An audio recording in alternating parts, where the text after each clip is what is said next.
All right, we are live for another episode of Dana White's Contender Series with Couch and the Dog Father. Thank you guys all for tuning in. This is week 9, so we only got this week and next week, and it's kind of sad, but it is what it is. How you feeling about this card, dog?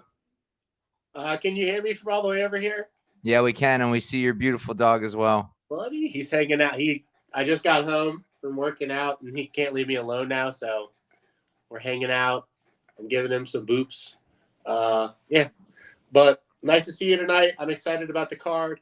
From a betting perspective, we'll get into it, but recap from last week, though, for me, two terrible bets. Who'd you have again? The Polish guy and Rami. I don't think the Polish guy was a bad bet. I didn't like it. I actually didn't dislike the Rami bet, to be honest, because at least he could have possibly knocked him out on the feet. But then he just got on top of him and mauled him. So it is what it is. Not much to say. So yeah, I didn't feel great about that card. Felt like I forced some action coming off a really good week with the Tainara bet. So probably got a little too overextended, a little too bullish on the card, thinking I was going to hit some more dogs. And yeah, probably not the way to do it. So trying to be a little more patient this week and see if anything sticks out. Yeah, I mean, with the card, with the results we've been getting in terms of dogs winning at such a high rate, it was bound to happen that a whole card would go with not a single dog winning. I lost 0.6 units last week. I had a good bet on Martinez at minus 165. Glad I ignored the hype on Franklin. Played Calderon, which honestly I probably would do again, but that was a shaky bet because I knew full well that front choke was very, very live, especially once Calderon slowed down. But at the same time, I felt like Calderon could get him out of there. Regardless, that lost. And then the Polish guy was the last minute force. I didn't hate the bet, but I didn't like it either. So deserved loss in my opinion, and looking to come back this week. And it's a really tough card to come back on, honestly, bro. It's not the best in terms of betting. Bunch of really heavy favorites, and the slight favorites and slight underdogs I'm not crazy about either. But we'll talk about all that in a sec.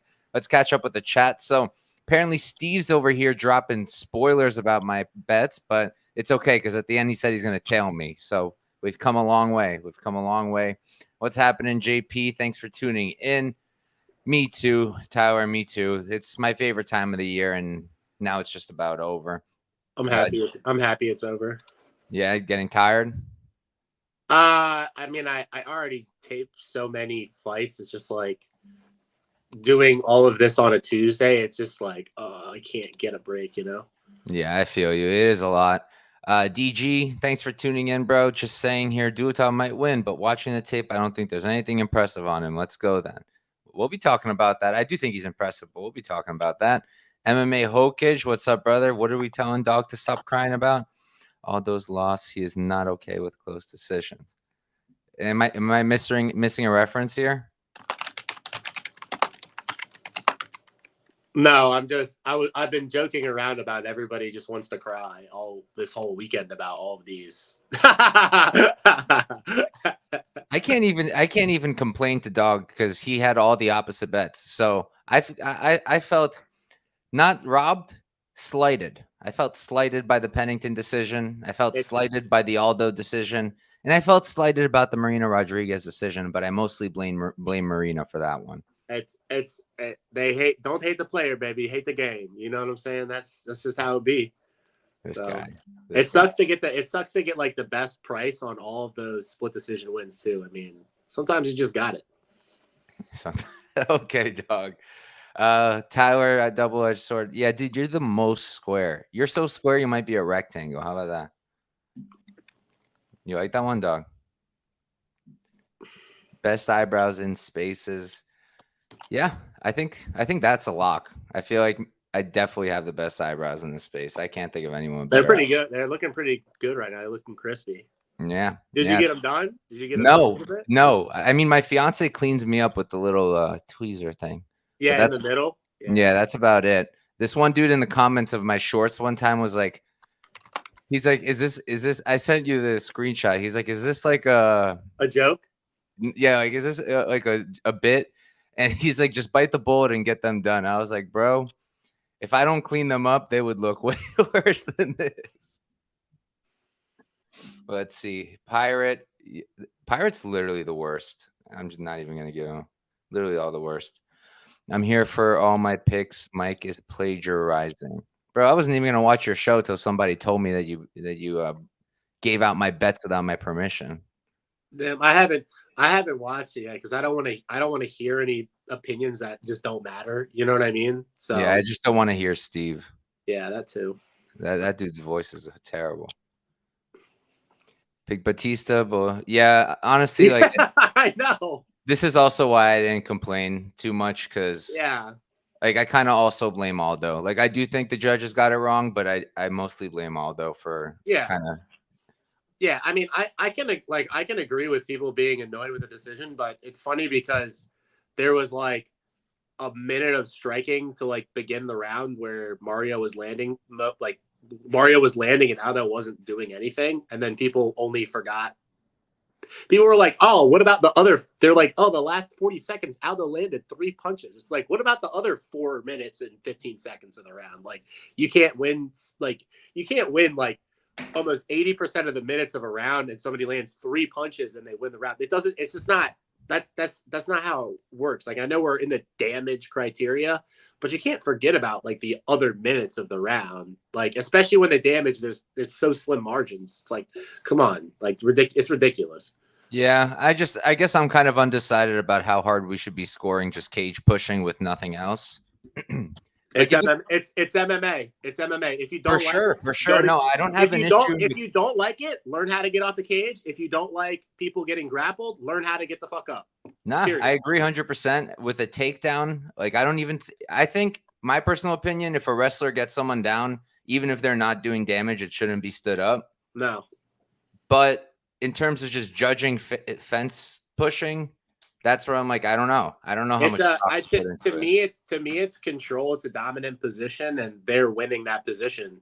Yeah, I guess if the guy can't get out, then they're quite literally winning the position, right? Yeah, it's a dominant control position.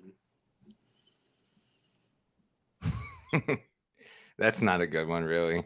No, that's not really funny from somebody who weighs 150 pounds and they're 5'8". So learn how to grow a little bit, little man. Bro, I can't even explain how disappointed I was when I found out that Big Steve is average. Not big. Steve. He's gonna say it's because he's big. You know what I mean? But yeah, he's definitely not though. There's no way. You seen his feet, bro? Yeah, I've seen him. He's been sending it to me in my DMs all the time. He don't stop. Let's talk fights now. Enough Steve roasting. We can do that later. We got Sean Gauci versus Anthony Drilich. Gauci 9-1-0, 28 years old. Don't have his reach or his height, but he is taller than Drilich by, I'd say, a few inches. Drilich 8-1-0. He's going to be 30, so he's 2 years older. Like I said, a few inches shorter, 65-inch reach. These two were actually supposed to fight in 2022.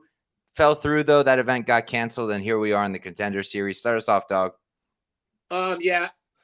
I mean, this is a pretty exciting fight. I mean, I watched the tape on it, and I'm like, yo, this is going to be a good scrap. I mean, both these guys, obviously, ironically, both at the most, I guess the best, in theory, the best Australian promotions you can be in, Eternal and Hex. I do kind of feel like Gauci just seems like just a little bit better everywhere. He's a little bit bigger. He's a little bit in, better physical shape. I think his boxing is a little bit cleaner. I think his grappling might be a little more impressive. But I mean, I like Drilich's game. I think he's got more. I guess he's got more raw power to me. He swings a little bit wider, but I think he kind of cracks. But I was expecting him to be a lot bigger at faceoffs because he used to be a bantamweight, and he's the smaller guy. He looks a little soft. I can't make much of the line.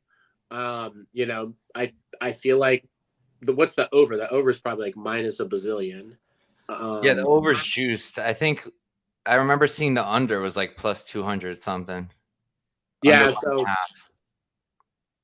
yeah, minus 260 on the over. Yeah, so I think like a GT, it's a flyweight fight. Both these guys seem pretty tough. They both are good grapplers. They both seem rather durable. They both hit pretty hard, but it's a flyweight fight at the end of the day. And I haven't really seen major chin concerns from either guy. So I kind of like the overs in the GTD. Kind of Gauci decision is kind of how I see the fight. I'm not sure what the line is on it, but that's kind of how I expect the fight to Not go. bad. What is it? Plus 175. I really like that.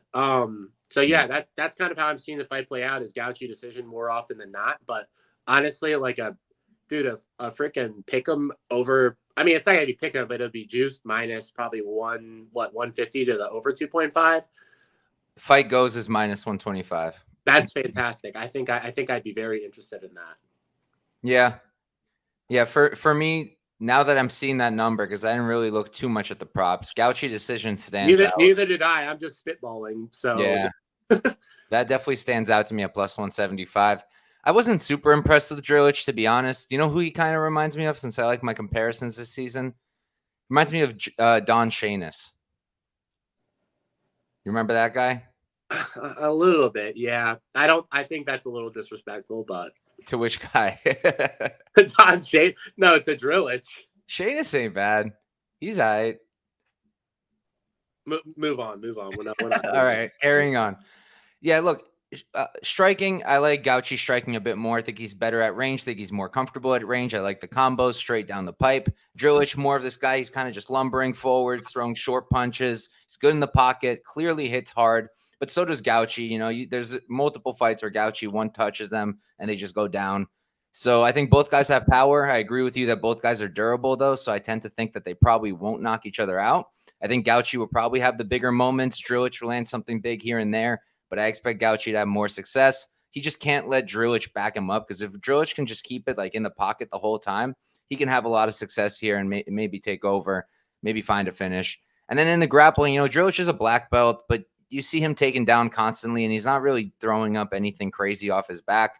Gauci seems like a good wrestler, good control. And, you know, when he fought Usyk, this is back in the day, but he survived some really, really close chokes.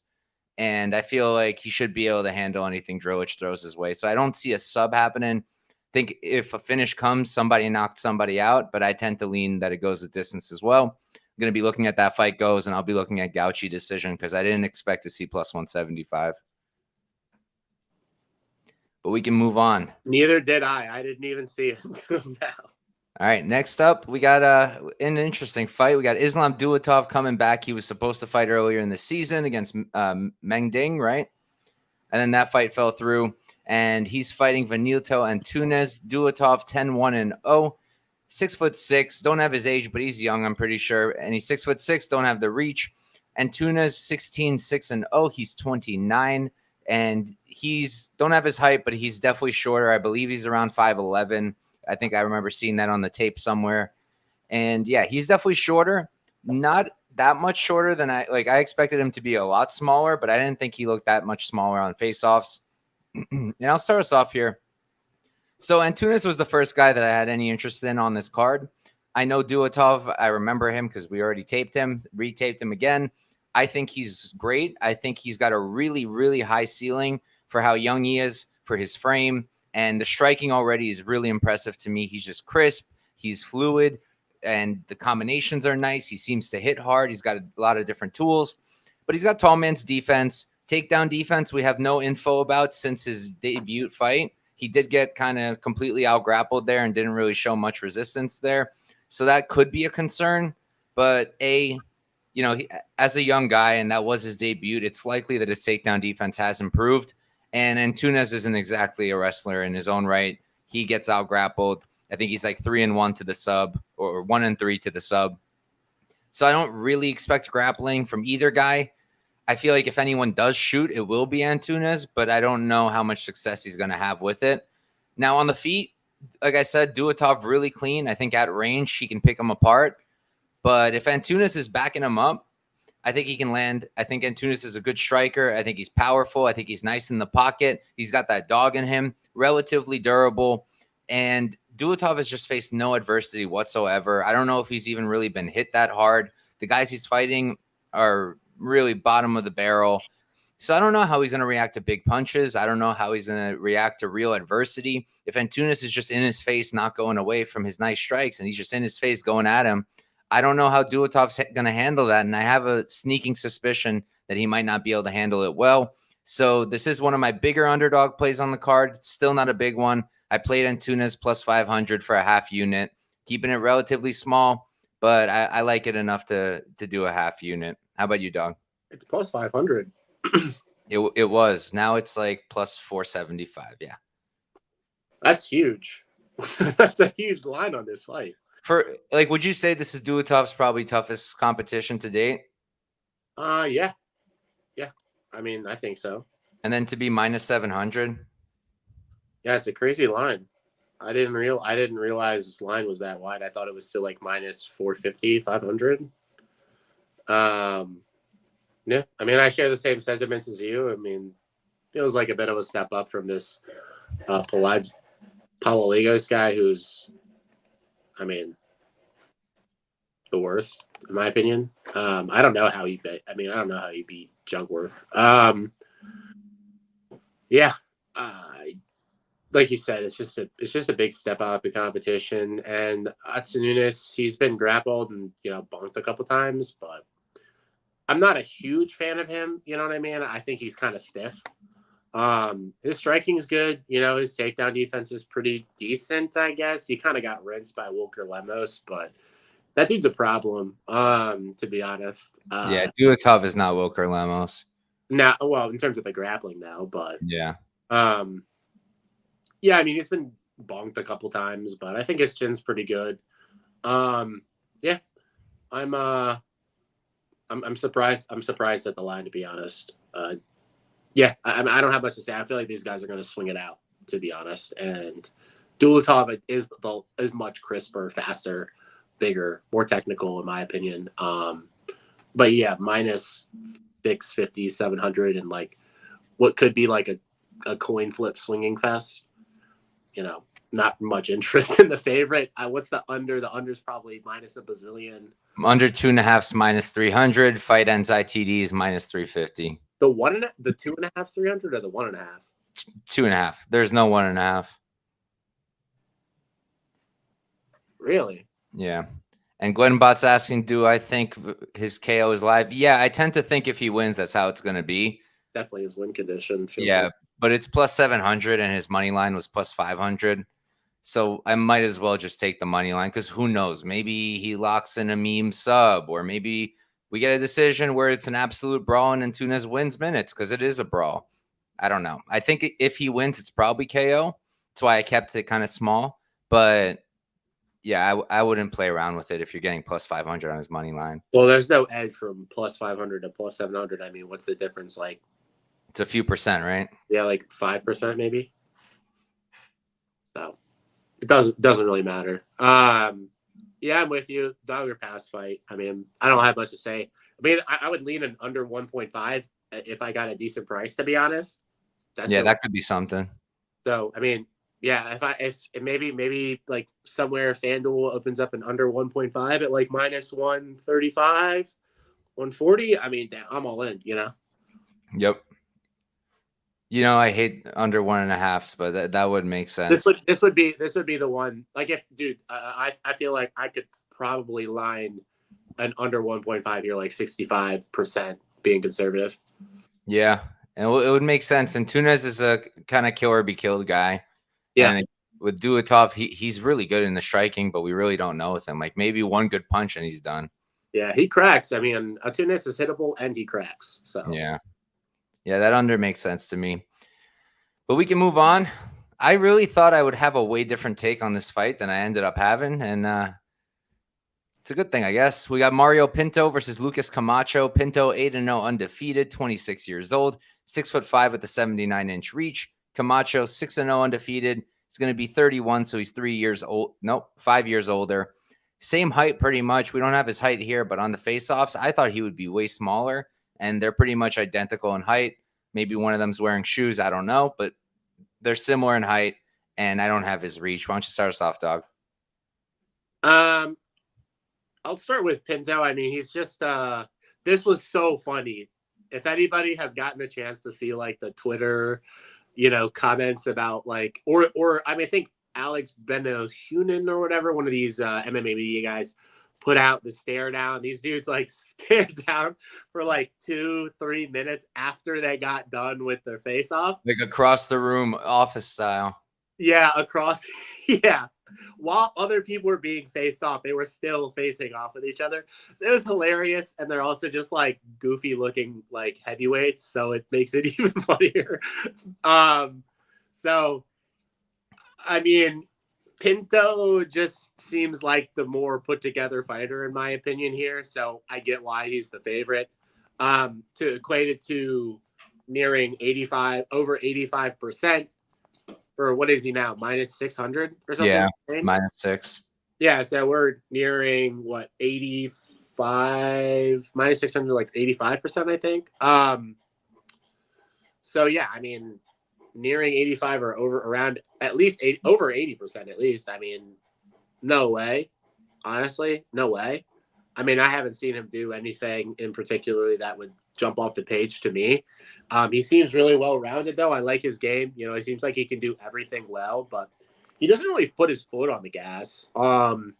And, you know, I've seen him just have moments that I'm like, I can't tell. I just can't tell how good he is. Like, I can tell he's really put together. He's really young. He's big. He moves well for a heavyweight. He's got all the tools.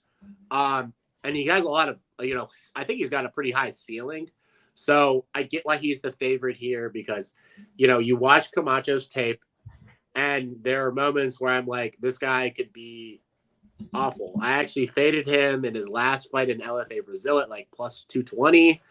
And I mean, if you watch the fight, it was relatively competitive. There were some weird fouls and some other things that kind of, you know, went his way in the fight because the reffing in LFA Brazil was terrible.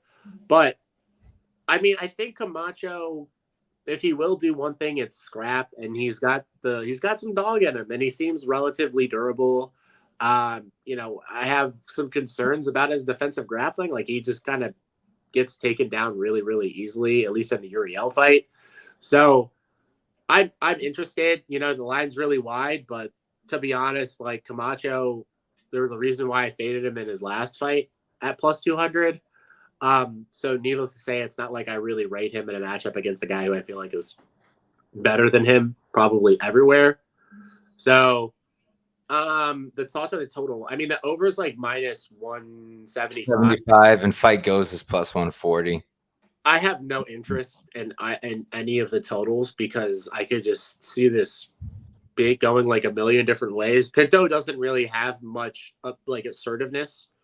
So I guess, you know, the over makes sense, you know, and it just kind of it just kind of depends on how the fight plays out, like what iteration it is, and if I can't really get a read on Camacho. I mean, I feel like the over is probably gonna go over, but I don't know, you know. I feel like both guys are relatively durable. It should go over. Does it GTD? I have no idea.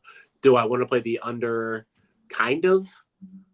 Because I can see it going under if Camacho decides to come out and like scrap, because then Pinto's going to be forced into a firefight, and then that's when, you know, he might show off his grappling chops, he might get him down, you know, and that's where I feel like Camacho could be exposed a little bit.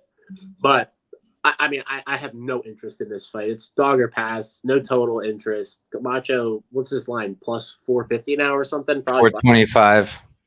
Yeah, I mean, 425 seems a little crazy too. I mean, another underdog that probably has some value, but am I going to do it? No. I didn't. I played Camacho. I think I played him plus 420-ish. And this freaking guy, Steve. And yeah, look, I think Pinto's got the way higher ceiling.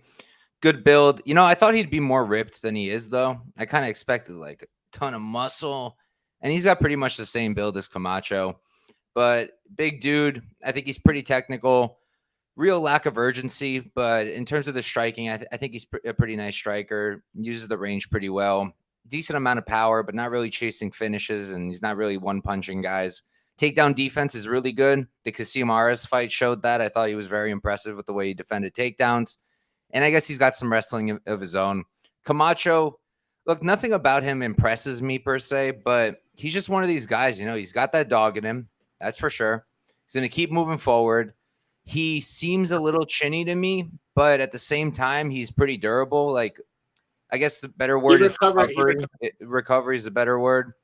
He does recover very well, and he's just in your face. And I just feel like with the way Pinto is, the way he's kind of low output, not much urgency, if you push him back up against the fence and you're just letting it rip like I expect Camacho to do, because that's what he does every fight, I think he can have a lot of success here. I think he can win minutes. If we do really go over and we go to a decision, Pinto can give up minutes. And if Camacho is able to actually sustain that pace for 15 minutes, I can see him winning a decision. I do worry about him sustaining that pace because his cardio isn't the best. And Pinto taking over if he's losing early is also a possibility. But at the same time, I also kind of think Camacho can crack him. Like, I just feel like Benjamin Sekic should not be knocking you down. Like, he shouldn't be. And you see that fight, like, dude just rolling around the ring, rolling around on his back, trying to get the legs, doing what Sekic does. But the fact he dropped him, like, I'm not going to put too much into that because it's heavyweight and everybody gets caught by a punch. But, I mean, the dude's minus 600. He got dropped by Sekic, doesn't fight with much urgency, and he's fighting a guy who's going to be in his face, who does have power, who does recover well. And I just feel like you got to kind of take a small shot on Camacho at this kind of price, plus 425. If you have, what is it? DraftKings or Pinnacle has plus 493. Wish I had Pinnacle. I think it's worth a quarter unit shot. That's what I did. I have half unit on Antunes and I have a quarter unit on Camacho. Not my favorite play in the world. I think Pinto is likely to win, but I think there's a pretty solid path for Camacho to be able to win this fight, whether it's a knockout or just winning minutes and getting a decision. In terms of the totals, though, my personal opinion, like, yeah, everything seems to suggest it should go over, but it's heavyweight, and I never feel comfortable laying chalk on overs for a heavyweight fight. Even when it's like Mo Usman or who's another heavyweight and never finishes anything. Carl Williams, but he's gone now. I'd be laying Mo Usman overs. You do? I'm always scared off because he does hit hard, but it just never happens. But all right, let's move on. Probably the most competitive fight on the card, or second most competitive fight on the card. Kody Steele versus Chasen Blair. Steele 6-0 undefeated. He's going to be 29 years old, 5'9". Blair 6'2". He don't have his age, but I think he's also in his 20s. 5'10". He's 1 inch taller. They looked just about the same height though at face-offs.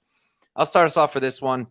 I went into the tape being like 70-80% certain I'd have a play on Blair, and like it makes the most sense out of like a lot of these dogs, but it's a cardio for me. Like we've spoken about this, me and Dog behind the stage. Like on the feet, I think Steele's cleaner, but I think Blair's more likely to have big moments. I think he hits harder, a lot of hooky punches, but they land nicely, and he does hit hard. I think he hits harder than Steele. Steele, you can tell that he's like a grappler who's now learning to strike, because like the technique is pretty clean, but he doesn't seem like super comfortable. So I can see the striking being close. I think, like I said, Steele a bit cleaner, Blair a bit more likely to land big shots and hurt Steele. The wrestling, the grappling's where this gets interesting, because yes, Steele's a super credentialed jiu-jitsu guy, but his wrestling is just fine. Like it's just, I'd say slightly above average wrestling. It's good, but like he's not insane at it. His control is subpar for what I would expect with somebody with his grappling credentials. Usually, it's the pure wrestlers who don't have the best control. It's the guys who have jiu-jitsu who are able to control people better. So that's kind of what I originally expected from Steele, but that's not really what you get. Even the lower level guys that he's fighting, he's not really holding down anybody at all. You have to go like way back in his tape for him to actually be holding people down, taking their back successfully. Every time he tries to get the back, he's not able to do it. Guy gets their back to the fence. He ends up with only one hook in, and he can get some control that way. But it's very unimpressive for what I expected. And Blair's a really good wrestler. He's a credentialed wrestler. It's translated in MMA. He's able to get good takedowns. His takedown defense, I would say, is very good. His get-ups are good. So I don't think he's going to be easy for Steele to hold down. I think that he'll be popping back up a lot. He can maybe land his own takedowns, because we saw in the Kilmer fight, you can take down Steele. and I think he's going to have big moments on the feet. So everything I'm saying sounds like I should be on Blair, and I probably should be. Maybe I'm giving too much credit to the cardio concerns, but that's what's scaring me off. I'm watching Blair. I'm seeing him slow down, particularly the Craig fight. Again, that was at 170. That was one of his first fights, so it's possible that he's gotten better. But watching him towards the end of the second round already, his hands are down. His body language is completely different. The mouth is wide open. And in the third round, it's even worse. And Steele will push a pace. Steele might not have good control, but he'll keep Matt returning. He'll keep going for the takedowns. He'll be in Blair's face the entire time. And I kind of feel like Steele's going to take over if he's behind. I think he'll take over. And if not, it'll be easier for him to continue doing what he's doing, because I do have that concern with Blair. That's my main issue. How about you, dog? Yeah, man, Steele's really, really hittable. That's my main concern for him here, because I think he has some advantages. Like I think the striking is like relatively close. Like I feel like Steele's pretty technical, he's somewhat technical, but I think he's the better athlete, like the better pure athlete. He's more explosive. He just has more raw kind of gifts, in my opinion. He's a credentialed wrestler at UNC Chapel Hill. I think, in terms of level of competition, I feel like Blair's fights against Craig at 70, 2-3 years ago when he was 22, 23, and the Hassanzada fight, at welterweight, obviously not the greatest, but like he was winning that fight, pretty handedly and before getting knee barred. Like it happens. Obviously it was a bad look, but he was off like a year layoff apparently for injuries and all that. He looks a lot better now that he's dropped down to 55. So I guess that's kind of what's bullish is here because, Steele is a 55er, but he's fought one time at 55 is, I believe, his whole career, maybe once or twice. Like a lot of like minus 160, 160 or 165. Yeah, fighting in like catch weights and, weird weight classes. He might be getting like short notice opponents that they're dragging in. I can't remember all the exacts, but yeah, his level of competition is decent. Nico Echeverry's solid, but Nico was landing on him a lot. Like a concern, like Nico is not a striker. He's a jiu-jitsu guy, and he was landing big hooks, which is, it's what Blair does. He just rips big hooks on you. And Nico's not that good of a striker like that. He shouldn't be landing that much. And, Whitehead's a wrestler. Kilmer's a jiu-jitsu guy. He's not a striker. This guy really hasn't fought anybody, in my opinion, that could hurt him on the feet enough that Blair could. So I think we're overrating Steele on the feet a little bit. I feel like Blair could probably knock him out early, because I've seen him drop before. And to be honest with you, let's be real. Who's the best striker that Steele has fought? I'd have to look. You know what I mean? Like all these guys, I don't really rate any of their striking at Martinez was landing on him too, right? Yeah, Martinez was landing on him too. Martinez is solid, but he was also like he came in on super short notice. I remember to fight Steele. Took the fight on days notice, because he was supposed to fight at this Adam Smith fellow. Smith withdrew, and they brought in Martinez, so he fought him on short notice too, and broke him in round 3. So, I get the cardio concerns here, right? I understand. I see them. Blair's 4 years younger, 5 years younger. He's plus 200, and in my opinion, he will have a striking edge in this fight, and he's a credentialed wrestler. Steele could, in theory, break him late and win round 2 and 3 because I do think he has, really good hardware. But to be honest with you, if you told me that Cody Steele and Jeffrey Craig had a competitive fight, I wouldn't think twice. Yeah. Yeah, so probably. I really can't make sense of this line, to be honest. Like Steele should be a favorite. I think like 60%. But I think Blair's really live here. I think it's like plus 200. I don't know what market best price is, but I'm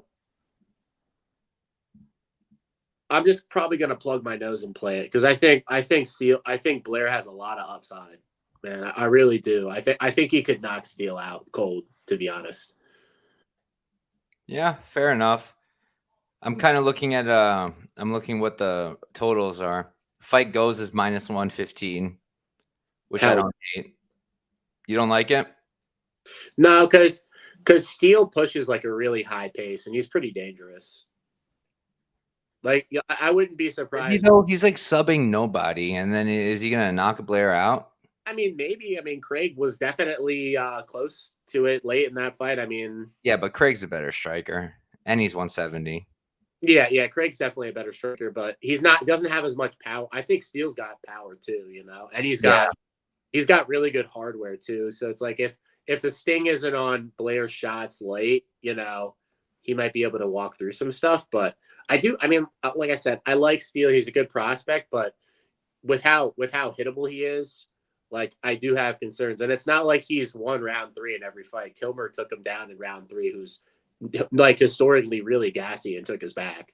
So for being like an incredible jiu-jitsu player to get taken down by like an MMA guy who's typically gassy in round 3 is not bullish for me. So, I mean, who knows? This could be a competitive fight in round 3, and maybe, Blair gets a takedown and camps out in half to win a round. Like, I wouldn't shock me. I think the line's I think the line's really wide. I think it should be like 60% Steele, because I do think Blair could KO him. And What's -240? Like, that's not 70, is it? 70. Yeah, it's over 70% now.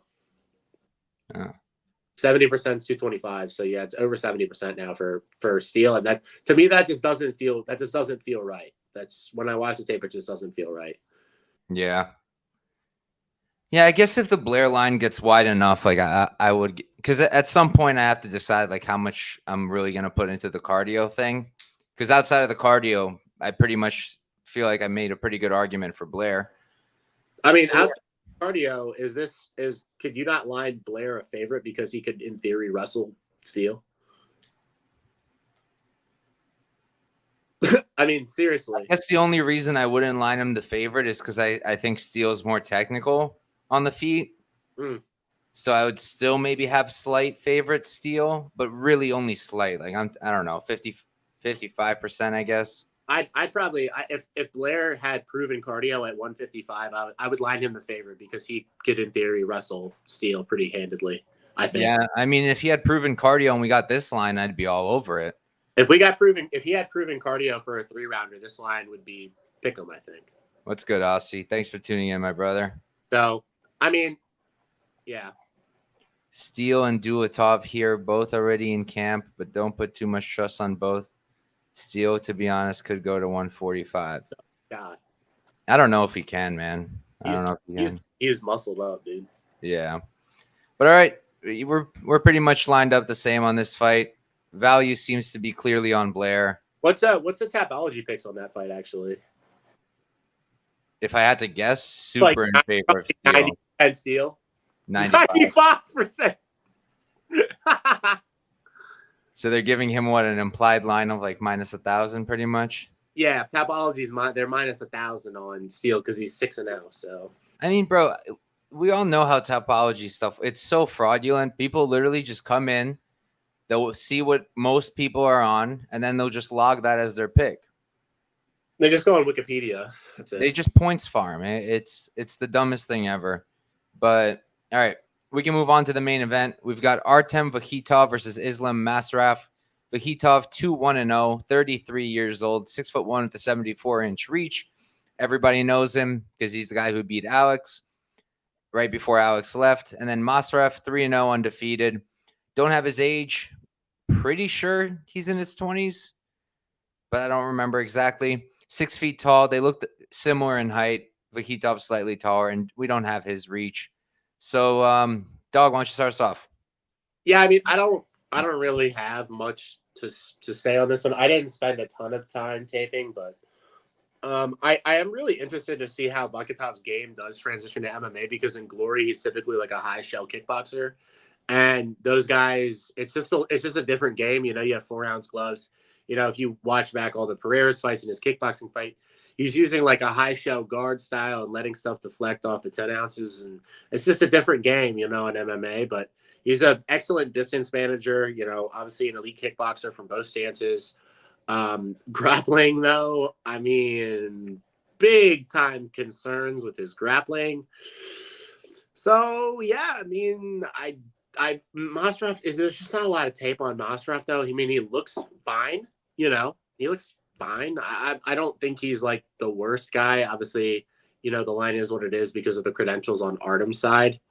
But like, he's not necessarily like the greatest athlete in the world. I don't think he has like some insane ceiling in the UFC either that like Pereira did just because of his physical gifts. So, I mean, Any idea why this fight's at heavyweight also? it isn't heavyweight, really? I thought it was 205.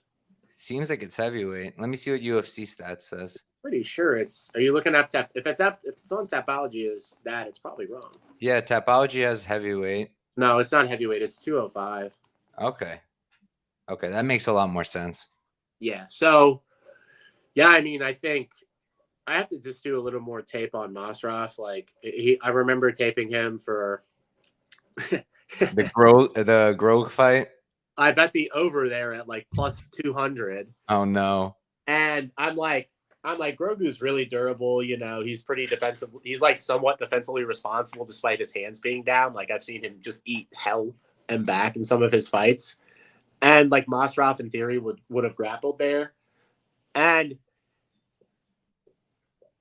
yeah, no, like, it seems like it's light heavyweight. You can't trust Tapology for anything. But yeah, I mean, I think you probably have a better read on this fight, so I'm going to pass it to you. I'm pretty sure you bet Masraf, so I'd like to listen to your breakdown on this one.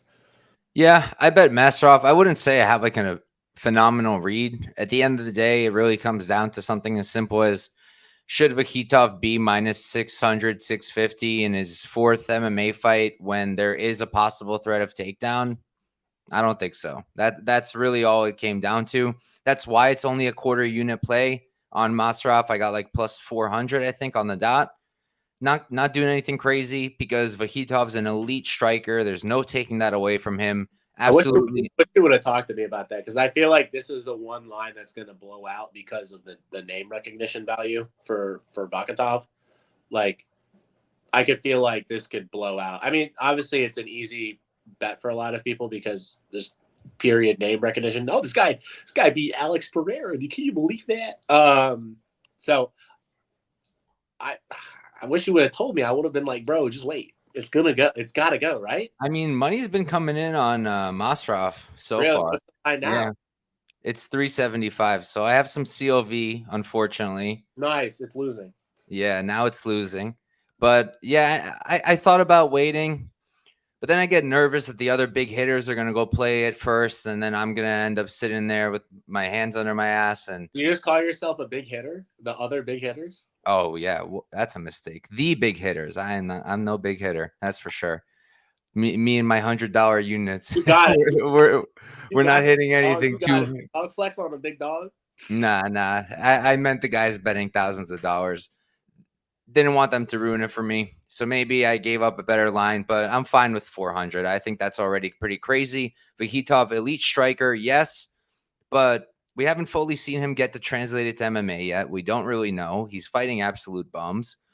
And the grappling's 100% a concern. And Masraf, we haven't, again, this is a bet based on a ton of assumptions. That's why it's a quarter unit, but that's also why it's a plus 400. Watching Masraf, right?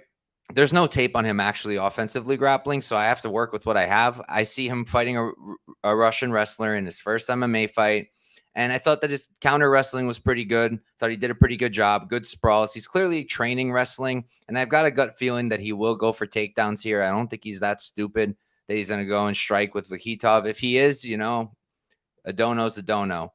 But I think Masraf isn't a bad striker in his own right.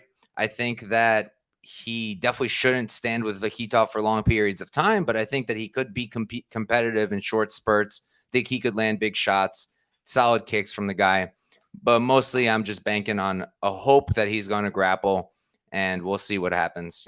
Maybe it's a dono. Maybe I'll look smart. The other thing I kind of like, though, is, if I am making this assumption on Masraf's grappling, then I should probably be interested in the overs. And the overs are pretty big numbers. I mean, over 1.5 is plus 200. Fight goes is plus 650. part of me wants to just put another half unit on, not half, another quarter unit on Fight Goes, but at the end of the day, Masraf's a bit hittable, and if he can't get Vakhitov down, I think it might be a very quick night. So might not mess with the overs, might just leave the quarter unit shot, and we'll see what happens. Historically is not much of like a hitter, though. Yeah, but again, that's also in kickboxing with the bigger gloves. Fair. Might be different now with smaller gloves. He's fast, you know. I will say he uses kicks a lot, and he's mostly ortho. So, oh wait, that was the wrong comment. That one popped up last second. I'm weak.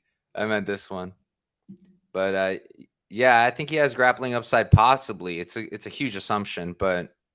Yeah, I also saw that he trains with Imavov. Isn't Imavov at MMA Factory, though? He left, I believe. Oh, okay, because I know Masraf's not. Yeah, I'm pretty sure Imavov left MMA Factory.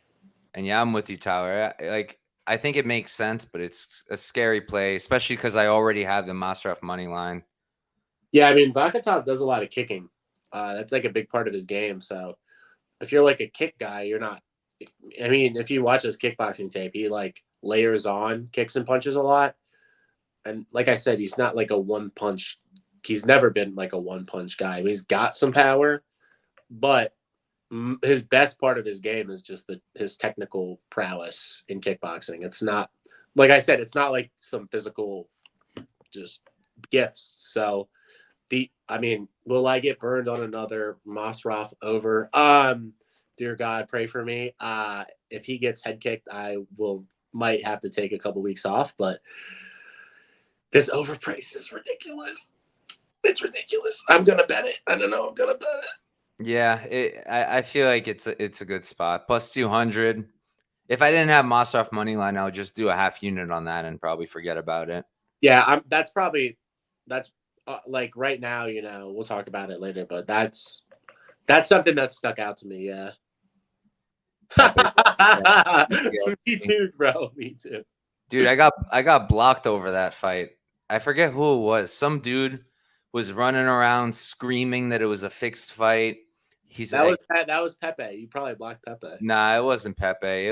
I didn't block the guy. The guy blocked me because he was running around screaming it was fixed. And I was like, dude, Grok fights like that literally every single time.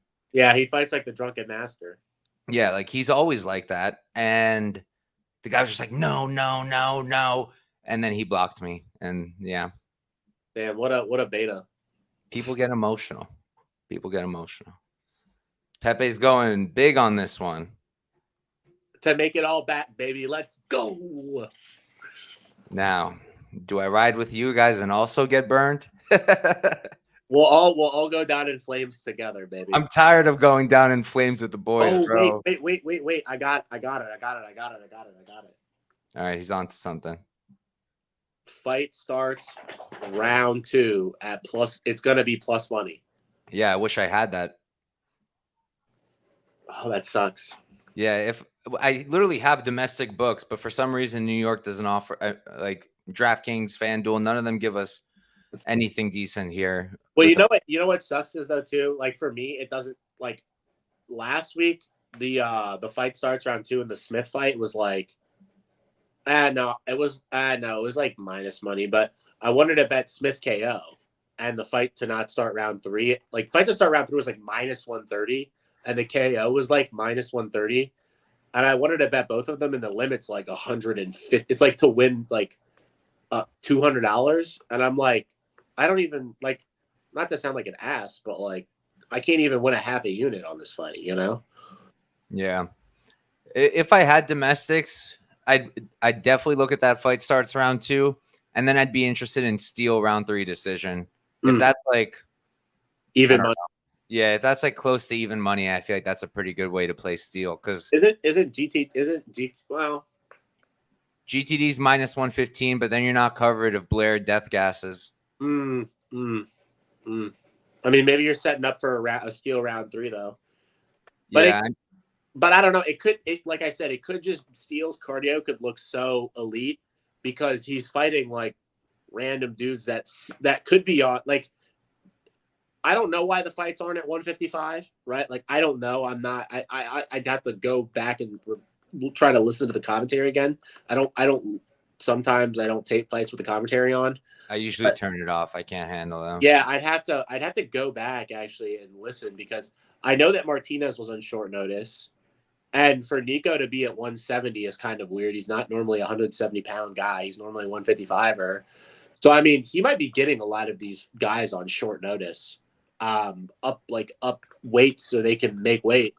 And it might be overstating his cardio advantage here. So I don't know. Yeah.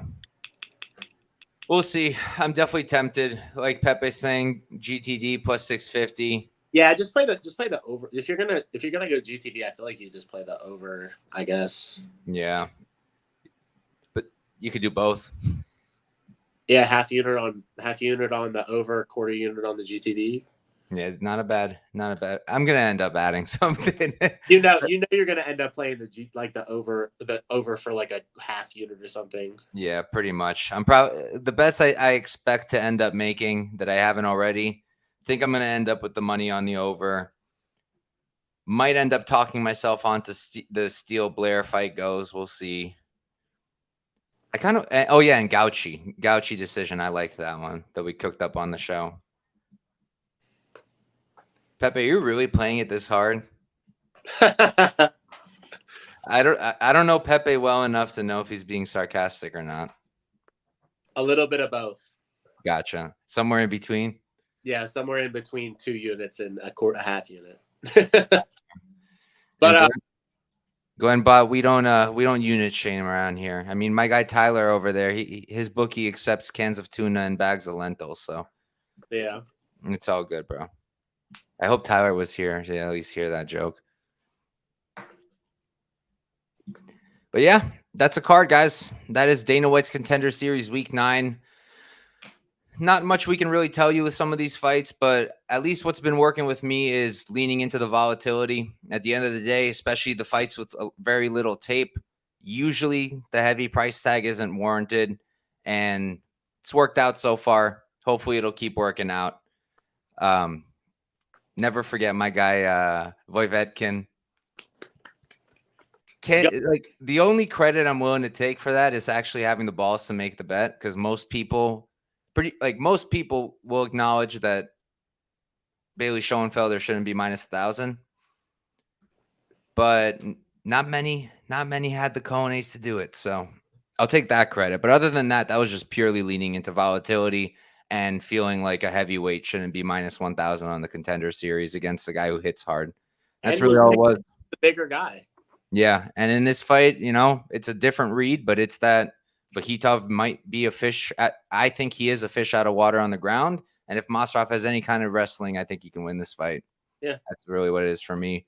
You don't always need to have you don't need the underdog to be a phenomenal wrestler always. If the guy really has no ground game, like what comes to mind is when Waldo outgrappled Robelis. Waldo's a pure boxer, and he was out here D1 wrestling. And I was one of the idiots with Robelis chalk. I think I played minus 180 or something. Never again. Now I'm about to go all the way to the other extreme and bet Austin Lane against him, because that's what I do. You want to Masraf decisions plus 1,000, Pepe, on Bet Online. Not bad. Yeah, but at that point I would just put a quarter on the fight goes at 650. Yeah, because it's that much of an edge. And let's see, what do we got here? While you're here, where do we think the good in line goes? Well, I'm probably one of the last people in the space you want to go to for line movement. I can help you with underdogs. I can give you breakdowns. But when it comes to line movement, I'm the reverse CLV king. My gut tells me I don't really see Chitty getting bet down any harder than he is right now. I can't imagine people are that excited to hammer Chitty minus 185. But maybe I'm wrong. What do you think, dog? I think it's fine where it's at. I think he's asking, do you think it moves? I don't know. I taped the fight, and I think it's fine where it's at. So that's how from my humble opinion, I think the line's fine where it's at, so I don't expect it to move because, I trust my opinion. And folks will probably play Gooden because Shitty's just the guy that everybody wants to fade as big of a favorite. But Gooden's way too hittable for me to play as an underdog. I think he's going to get lit up. So Yeah, I get it. I'm a big Gooden fan, so I'm going to have to handle my bias there a little bit. Pepe's predicting Gooden plus 135 to 150. Yeah. I would definitely take Pepe's advice over mine on that one. So I wouldn't be surprised if money comes in on him, but for my opinion, I thought 65% Chitty was fine. Yeah, but I guess it's less so what you think it should be, more so what you think the market will do. Yeah. Who cares what the market does, though? People who want a better line do. That's true. I factor that in if I actually want to bet the fight, Yeah, I feel you. But all right, you want to do a quick peek on next week's card and then let's get out? Well, let's go with let's tell the people what we thought about the fights quickly. Okay. Fight 1, what is it? Gauci and Drilich, go. Gauci money line might have some value in my opinion. Personally, if it comes down, I'm probably going to play minus 150, minus 140. I feel like that's a good bet for me. But I lean the fight to go. I lean the overs. Gauci decision, pretty nice line. But probably just play fight goes, to be honest, at plus, what is it? 55, around 50 to 55% Gauci decision, around 35% ish. Actually, 35 exactly. So 15% edge. Rather just take the fight goes. And then the second fight, what was that? Dulatov and Antunes. I mean, dog or pass, lean under 1.5 if I can get a decent line. Just depends what I can get. Pinto, Camacho. Dog or pass. Screw trying to figure out the totals. You have a bet on Camacho. Yep. Blair and Steele, dog or pass again. I might get to Blair. I might not. I'm leaning that way, but I can't, like you said, it's hard to not overlook the cardio issues. So I'm tempted to just leave it. Yep. I'm in the same page there. And then Vakhitov, Masraf. You got to play the over price is crazy. You just got to play it and plug your nose. Yeah. We just spent 20 minutes talking about the over. Yeah. For me, Gauci decision, small shot on Antunes, small shot on Camacho, pass on Blair, Steele, picking Steele to win. But I think the value's on Blair. I just can't do it. And Vakhitov, Masraf, picking Vakhitov, small bet on Masraf. And that's it. We can quickly glance on next week's, and then I got to get out. Let me switch. Have you bet anything for the UFC card? I just literally right before the show, I bet Pilastri. At what line? Minus 135. Okay. Because once again, I can't with the line movement. So I stopped really caring about where the line's going to go. And I'm just, do I agree with this line or not? Do I think I have a decent estimated edge? If I do, I'm going to play it. I think Pilastri could have been a bigger favorite. I think she might end up being a bigger favorite. So I played her just to win one unit for now. If she flips to a dog, I'll play it again. I'm fine doing that. There you go. But all right. So here, this card, we got Wes Schultz coming back. Do you know his opponent? I don't recognize him. What's his name? Geraldo Souza. No idea. Yeah, not familiar with this guy at all. We know Nick and Duffy. That'll be a good rematch. Gonna lean Nick there. I'm hyped for Del Valle, but this Montero guy looks kind of good. I was looking at his record, I think, last week. Nothing crazy, but that should be interesting. I don't know any. I don't really know many of these guys besides I don't know many of the ones besides the ones we already know, except for Leslie. I know Leslie Hernandez. Yeah, I know Leslie. I don't know Martinez. Good record though. 7-0. Don't recognize any of the women she's beat though. And then Otto Mikolev. I feel like I know Otto. Yeah, you know Otto. He's one of the hyped up prospects. Did he fight on you? Yeah, Unified. Okay. Yeah. I'm super low on that promotion. And then Mikolev, who is this fella? I don't know him. Yeah, where's he fighting at? Is he Australian? Yeah, Hex. He's a Hex guy. What gym? Let's see. Combat One MMA. Yeah. That's what it seems like. Yeah, gonna have to tape pretty much all of those pretty extensively because I don't know most of them. But all right, guys, that's it. That's a wrap. That's Dana White's Contender Series Week 9 and a little preview and some banter. Thank you guys all for tuning in. Make sure you tune in tomorrow for the UFC podcast. And that's going to be it this week. Thank you guys all for tuning in. Peace out and good luck.